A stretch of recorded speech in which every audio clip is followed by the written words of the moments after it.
I would ask that everybody get one of these sheets in front of you that we will be working off of today. Let me leave a couple down here.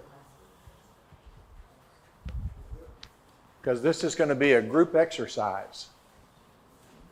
And I see a lot of pens. But does anybody else need a pen, a writing instrument? If we've got extras, I have my own. Did you?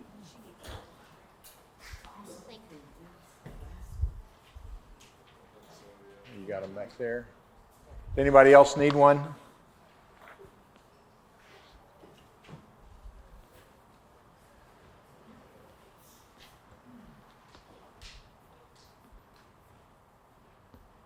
I think there may need some more over here, Marvin. Everybody got one? Okay, good.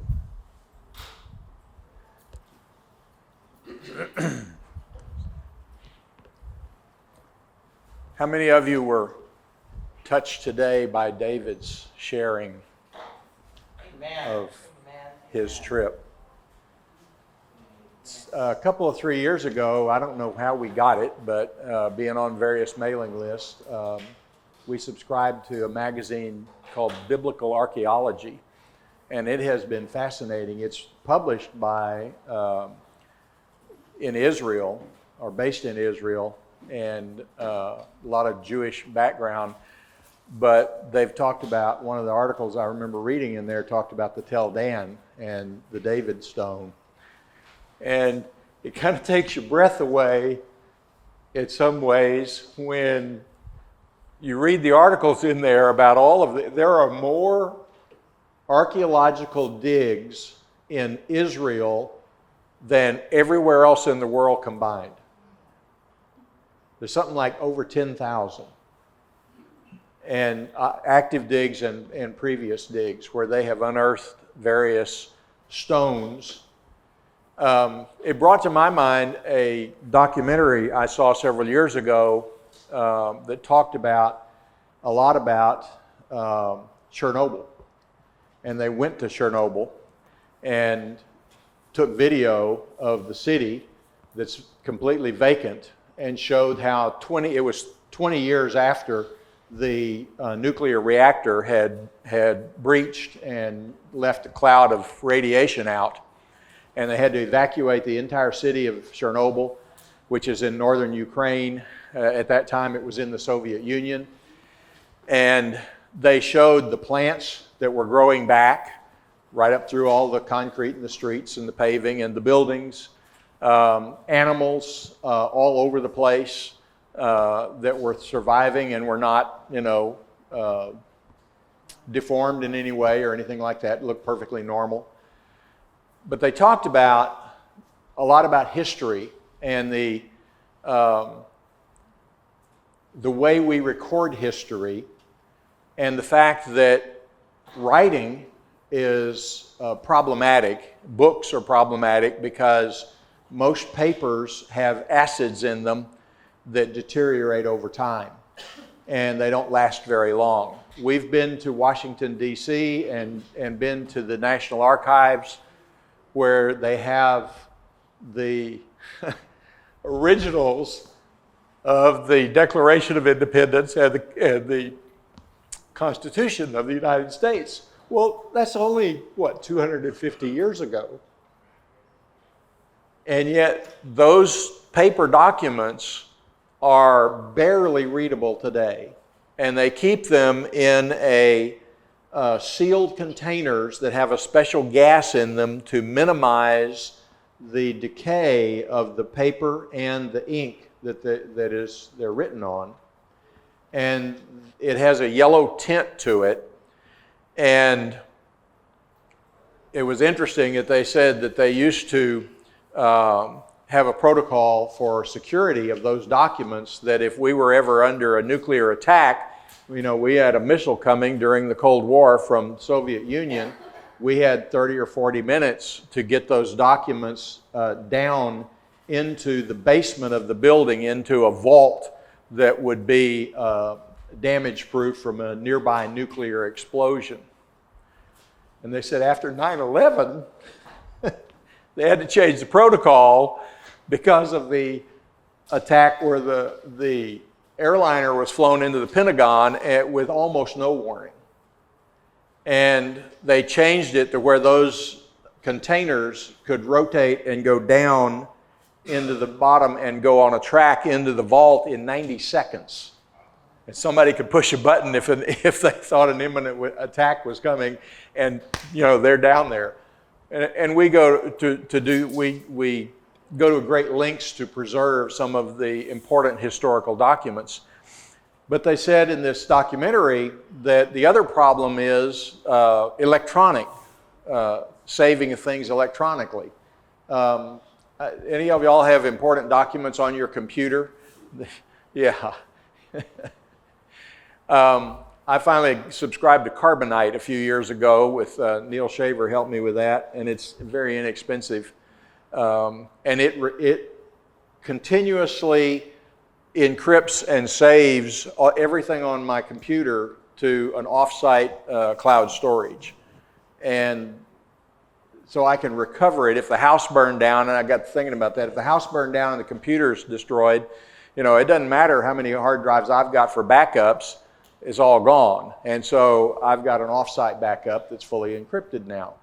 But they pointed out that the problem with digital documentation is the technology keeps changing. And 500 years from now or 1,000 years from now, how do we know that the media that these documents are saved on today is going to be any good? And what they got down to, the conclusion was the only real certain kind of documentation was on stone. And what David talked about today kind of proves that, doesn't it? We haven't progressed much with all of our technology to be able to improve on what God created in the very beginning. And that's kind of a sidebar I wanted to share with you. The other thing is that we're working on updating the website for the missions pages for Mission Sunday coming in September. And Wayne Alsop, who takes the group on the mission trip and supports the orphanage in Cozumel, Mexico, and takes 2 mission trips a year down there, came in and talked to me right before class and was asking me about what kind of updates he needs to do to his page, the Ciudad de Cuna mission orphanage in Mexico, to do updates to his page. And I told him what we were talking about in here, that he needs to include some things about all the various steps that are included that can be done by people that are interested in supporting and helping in that mission work. And he made a very interesting comment that I wanted to share with you. He said, people ask, well, what should we do first? And he said, pray. And they, well, yeah, they always do that. But he said, then he added, if somebody is asking the question about what could they do to support that mission work, the Spirit has already put something on their heart. And I said, well, then the next step is faith. He said, that's exactly where I was headed. He said, pray, because if it's already on your heart to support a work or to do something in a mission area to try and share the gospel with other people, either here or somewhere else, then the next step is to keep praying and have faith that God's going to provide the way. He said there's 2 things that come up with Mexico. He said one is the safety and the other is money. And he said they alternate depending on who you're asking and when you're asking. He said it's very safe and God always provides the funds. And I said, well, that's kind of where the faith comes. I said the next step is people will think that, but then it's like, okay, then when you tell them those 2 things, they got to start asking, well, okay, what kind of a sacrifice does this mean I'm going to need to make? And I said, that's where resistance comes in. And he said, you're exactly right. You hit the nail on the head. And I thought, that's exactly where we are. Y'all are all in this class, and I'm gonna assume that y'all are all in this class this quarter because you're interested in learning how to be more missional and what we do in local outreach. And so I want to encourage each of you to begin praying about it and to begin thinking about that more and looking for the guidance of the Holy Spirit in what can I do, not in what can we as a group do or what the congregation do. It's got to get down to personal. And what can I do to support our local outreach mission work? And that's what we've talked about so much. And we're going to shift gears a little bit starting next week for the last 4 weeks of our session this quarter. And I'm not going to say anything more about that, but we'll look at some other things that will be beneficial. Today, what we want to do is take that sheet that's in front of you, and this is what we put up on the board last week, and so we copied it down, and my lovely wife made lots of pictures until we got some that I could read, because I don't know where we got that glass whiteboard, but it's not really white, as you can tell. It doesn't show up as well.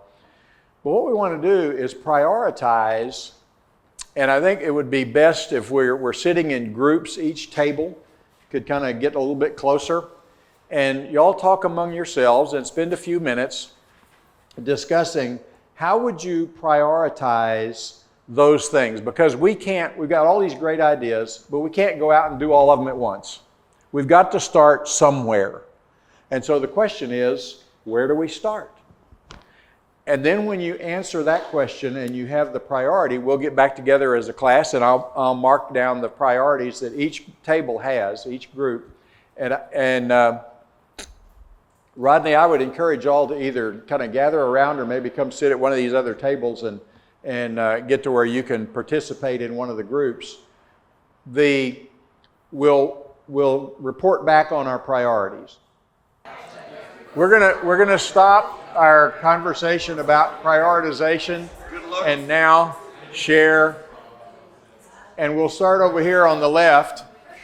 And have you all picked a spokesperson to report on your priorities?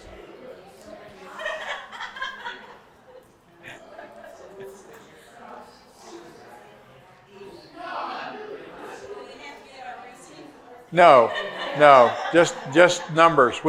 Which items on the list you would put a 1 beside, and I'm going to put them up here on the board.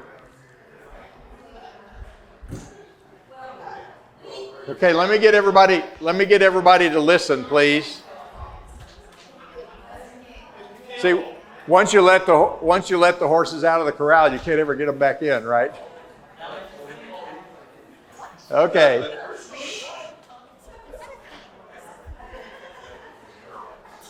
We're now transitioning.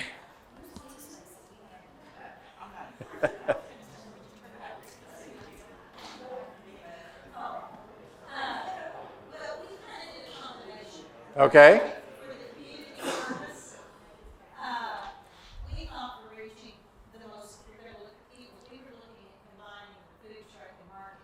All right.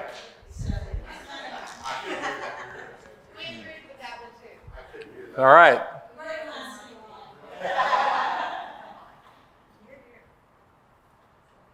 And then on the life skills, we did a combination on that one also.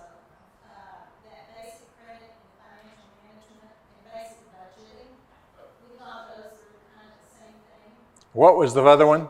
The basic credit and financial management. Okay. At least on this list, I don't know what's up there. And basic budgeting. We thought that was a good one, and it should be age appropriate. In other words, instead of just having a class just not on basic budgeting, because kids need to understand financial situations, and teenagers, they all need to learn at their age appropriate. So we put those two as one. And I don't remember what we did on that.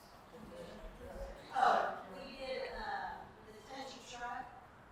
We thought that was a good opportunity.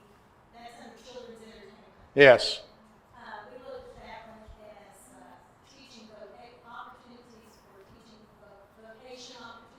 Yes.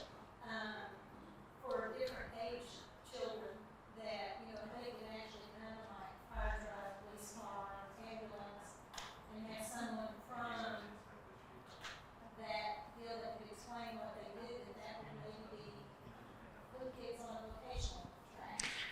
You're not the first ones that I have heard in walking around that are adding to our list and expanding on it, which is great, because that's exactly the kind of thing when we get to the how do we do this, it's looking at all of the different benefits that we can get from putting on an event like that, and how we can expand on it or do follow-on events and things like that. So, and you'll notice last week, I've got arrows here because somebody suggested this on the Foster Family Day, having the food truck thing where we invite them all to come. Well, why would they come? Because we're promoting it and we're letting people know they can come by here and go to the food truck on a Saturday when they're out running errands.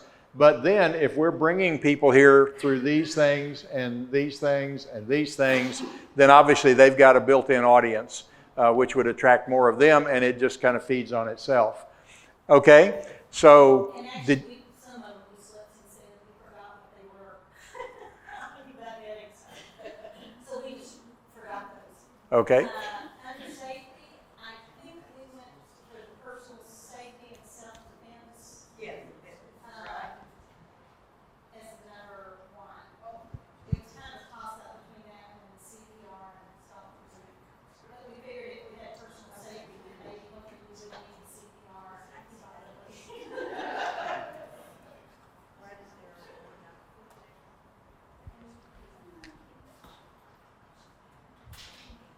Thank you. Let's move on over here. Marvin, do y'all have, We took a little bit different approach. Okay. We categorized the 6 items, the main as to which were the most important. But we also noticed that the assignment says to both attract and to serve. And so those are different activities. An activity that would attract people is not necessarily to serve them, but if you don't attract them, you're not going to be able to serve. right? So our top 2 priorities were number 1, the community service and events activities, because we're already doing 2, the foster family and the CPS caseworkers. What was number 2, Marvin? The meeting venue for CPS caseworkers. No, number 2 in the whole category. Of the categories. Oh, I'm sorry, the children's entertainment and learning. Okay. We felt that children's entertainment and learning would be more of an attraction. Yes. Category. So then we could come in and we could prioritize the ones we've got under that and make it age appropriate and weather appropriate. But in the number 1, the community service, that's really service. That's where we're going to serve the people that are here. It's going to be a different recruiting tool Right. than the children's activities. But we went with the attraction model for the children's entertainment, the service model for the community services. One thing to keep in mind, and you've touched on something very important. There are, and I mentioned this in the very beginning of the quarter, that I've done some fundraising events on apartment communities that we used to manage, and we were doing it for a local charity, and our on-site staffs would always recruit residents to help us, and a lot of them would come out and work, and they would come up to those of us in management on the day of the event, and they're out there at the end of the day, and they've been sweating all day in the heat and working hard, and they put a lot of time in prior to the event up to it, and they would thank us for giving them the opportunity to do something for a charity that was here in San Antonio or the local area, whatever city we were in. And we see that spontaneous outpouring of support and help across the board. When we see hurricane response, I mentioned the Cajun Navy. How many of you heard of the Cajun Navy? After Hurricane Hugo, it wasn't Hugo, it was, I forget which one. No, it was in Houston, where Houston flooded. Andrew. Anyway, they had the hurricane, and it was not that long ago, one of the most recent ones where they had major flooding in Houston. And all these guys from Louisiana that go and fishing and alligator hunting in their little aluminum flat bottom boats in the bayous over there, put them behind their trucks or in the back of their trucks and came over to Houston and put them in the water and just started going out and rescuing people spontaneously. And through word of mouth and the internet, I guess, they recruited lots of folks, and we saw people here doing the same thing. When word got out and it spread, it's like, oh, I could do that. And you had guys with pickup trucks going, all the Academy stores sold out of flat bottom aluminum boats and small outboard motors, like 10, 15 horsepower and down, in a matter of a few days. And guys were taking them over to Houston to help go around in all the flooding water and rescue folks. Glenda. Thank you. So all of these community service things we do are one more way that we give people an opportunity in the community to come and work with us and serve with us. If she wasn't in here, I'd be in trouble because I'd be overtime every time. That's right. Mary, you want to tell us? I'll just go to the one that we did because they basically went through, and it was the same categorization. Going to our number 3 was children, entertainment, and learning. And so we combined Adopt an Elementary School, collaborate with sport teams, and CIS. And the logic behind that of adopting an elementary school was possibly going online and printing out what the district puts out as the need list for each grade level. Okay. And then possibly having people from the church donate those items, get backpacks and combine them with those items, and then have each school district represented in a different classroom. When the people come to pick it up, we would gather their demographic information, their name, their phone number, their email address, their address, for future use for Northside. But then they would go in and the child of the age appropriate would pick up a backpack because of the things that the district has put online. The subtopic to that is 2 or 3 weeks after school has started, connect with teachers, because that's when they find out things that are absolutely lacking. Because those students in need may have not come here. So there is a plan B to that adopting a school. Right. As they stated, the other things are set by age and age appropriate. Our number 1 was safety. And it was an A, B, and C. The active shooter, the personal safety, and then the CPR bleed. So because of our current environment, and because the unfortunate thing, synagogues and churches are on edge, because we're in a fallen world, that's our number 1. Right. Okay. Thank you very much. We're going to move quickly. Let me go to the group in the back that didn't want to get up and come to a table with anybody else. Well, they still are thunder, and we have the same. Well, let me say this. One of the things is, if multiple people have the same sequence of priorities, I wanted to put those up here because then we'll count the number 1s, and that will help us hone in on a particular line item. So go ahead. We wanted to incorporate market days in the food truck. Okay. But what we also wanted to incorporate was the possibility of having going on simultaneously inside the building some of the maybe safety or life skills classes. Okay. Draw people actually into the building. And if you advertise those things ahead of time, there are people who want to get CPR and stop the bleed certification training. You could have that going on inside the building. You could even have a booth set up for having people learn how to change tires at the same time as your market days. But we thought, why not have some things going on simultaneously? Also have some of these other things like the Dave Ramsey course or budgeting course or whatever ready to go, but advertise it at the market days. And then again, try to find ways to more draw people inside the building. Okay. And so we thought maybe have some of the classes going on at the same time as market days to get even more people here. Outstanding. Thank you very much. Al? Okay, we didn't get a consensus, so I'm just gonna go by the vote. And not everybody voted for things that were on the list, they voted for other things too. Anyway. We recognize that our church is not visible to the area very much. I mean, physically, the plant is not visible. Right. A lot of people don't even know where. So we picked Market Day as the first, we felt like that was a good way to get started with making us more people aware that we're here. Right.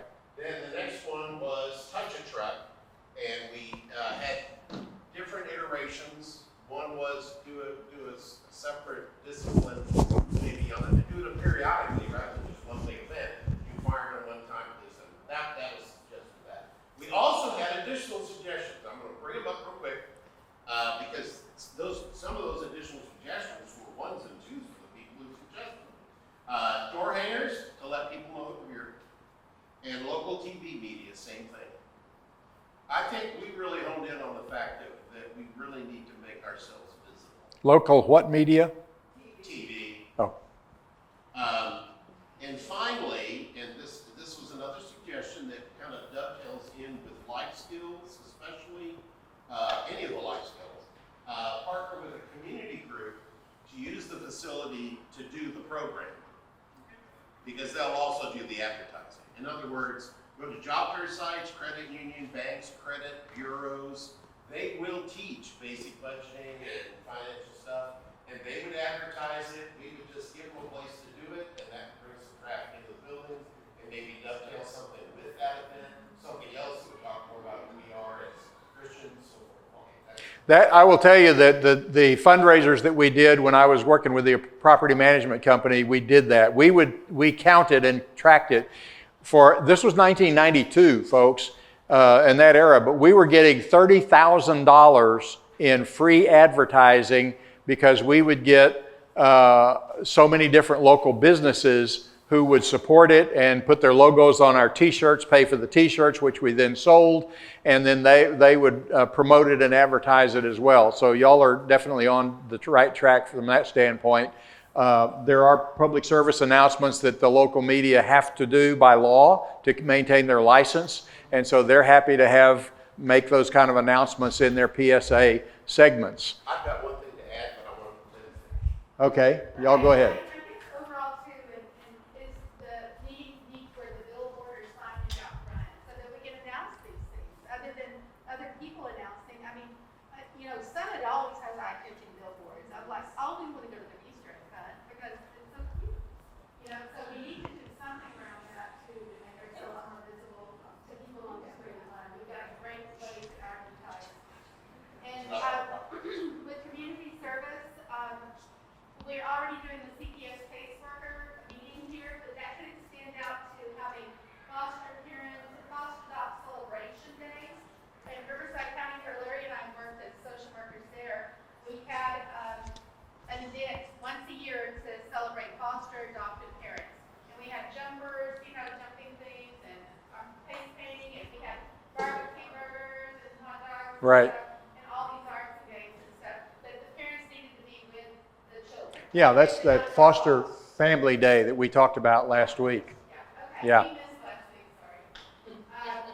Yeah, there's a church up in Bernie that does that kind of thing.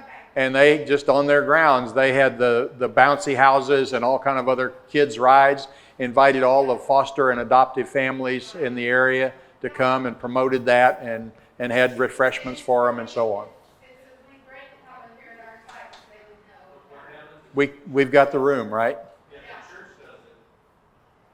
The government doesn't have to pay for it. Right, If the government doesn't have to pay for it, then you gotta find budget line. right. Then they also have a art gallery. I was an adoption supervisor for many years in Riverside County, and they have what's called a art gallery to advertise adoptive children available, older children and sibling groups, and they were always looking for venues. So with CPS, them coming to our building, that just kind of opens the door for other things that Okay. they can be available for. All right. The life skills, we kind of wanted to do really a life skills group or class where they would do an all-day class of life skills for, teens, preteen, I'd say teens and young adults and stuff, either pulled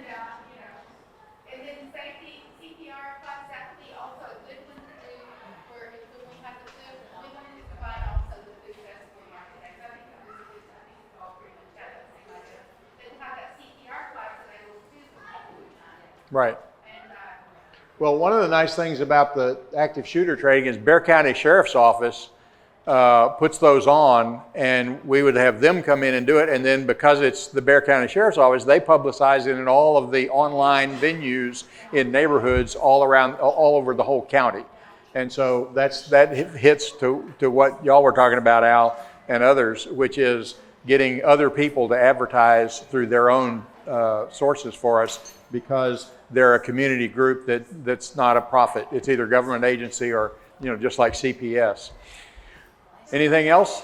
just in the schools too, I mean, it's more, a lot of people like to buy their own backpacks and stuff, and some families do, sometimes they do need help. And so I think after that first week of school, that's when we need to get that list that you're saying from the teachers, the people Right. that really need, and then we can fill in for that. And that's part of what comes under this Adopt an Elementary School that we were talking about is